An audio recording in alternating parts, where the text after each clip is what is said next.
এই হচ্ছে ইস্কনের নতুন মন্দির। এটা এখনো ওপেন হয়নি, ওপেন হবে।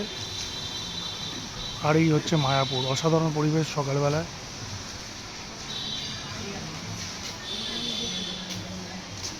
সামনে অসাধারণ পরিবেশ।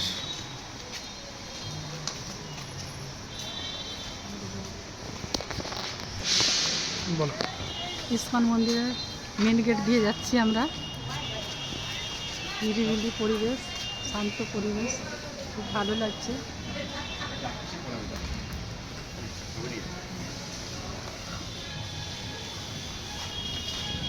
সাথে আমার মা আর আমি বেরিয়ে পড়েছি।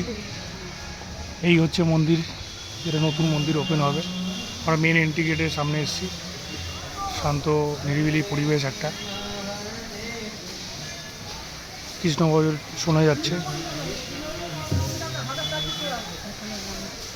এখানেও গান হচ্ছে।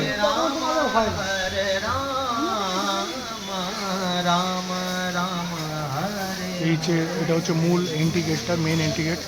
তার সামনে এরকম ভজন হচ্ছে।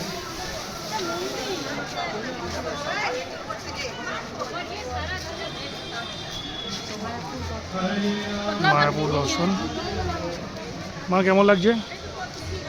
ভালো লাগছে, শান্ত একটা নিরিবিল পরিবেশের মধ্যে। সব দর্শনার্থীদের ভালো লাগলো, ভালো কাটলো মায়াপুর। এইখানে ভোগের কাউন্টারগুলো রয়েছে, এখানে সব কটা ভোগের কাউন্টার। আজকে নবদ্বীপে যাব, মায়াপুর ভ্রমণ হয়ে গেল, নবদ্বীপে যাচ্ছি। এটা হচ্ছে শিলা প্রভুপাদের ভজন কুটির।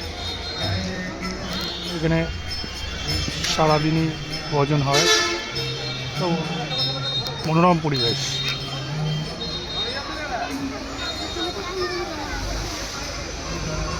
এদিকে পুষ্প মন্দির। মেন গেটটার মুখে অনেকগুলো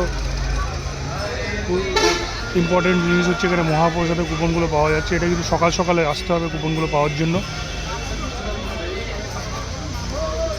এটা হচ্ছে মায়াপ্রসাদ কুপন, মহাপ্রসাদ কুপন। গীতা ভবনের আছে, নামহট্টা ভবনের আছে, এইরকম নানা রকম কুপন আছে। কুপন আলাদা আলাদা প্রাইস আছে, 50 টাকা থেকে শুরু করে ডিজাইন ডিজাইন প্রাইসের আছে। Enquiry booth.